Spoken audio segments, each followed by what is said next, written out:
Friends பொரி உருண்டை செய்யலாம் சரிங்களா. அதுக்கு நான் ஒரு அரை கிளாஸ் ஒரு பாத்திரத்தில் தண்ணி ஊற்றிருக்கேன்.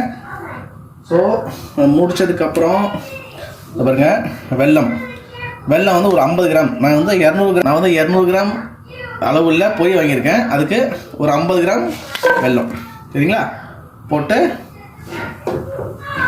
நல்லா வெல்லத்தை மிக்ஸ் பண்ணி கரைச்சி ஒரு திக் பாக எடுக்கலாம் சரியா. ஏலக்காய் சரிங்களா போட்டு நம்ம வெல்லம் போட்டோம்ல அதிலே நல்லா இடிச்சிக்கலாம். ஓகே பாருங்க ஃப்ரெண்ட்ஸ், நல்லா பாகு திக்காயிட்டு வருது. இந்த ஸ்டேஜில் நம்ம பொடிச்சு வச்ச அந்த ஏலக்காய் அப்படியே அந்த பவுடரை அதில் போட்டுருங்க. அது சரியான ஒரு எப்படி சொல்கிறது ஒரு ஃப்ளேவர் உங்களுக்கு கொடுக்கும் ஃப்ரெண்ட்ஸ். ஒரு திக்காய்ச்சி பாருங்கள்.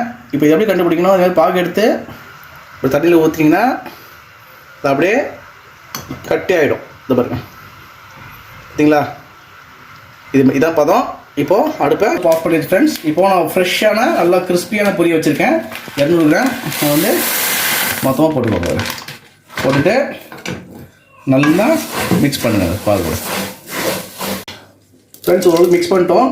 இது வந்து ஒரு நல்ல ஒரு பிளேட்டில் மாற்றிக்கும் சரிங்களா.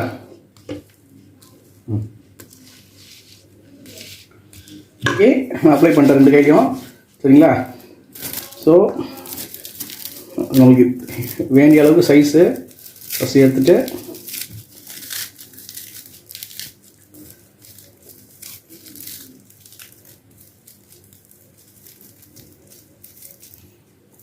ஓகே எவ்வளோ பாருங்கள், அப்படியே லைட் பால் மாதிரி இருக்கு பாருங்கள்.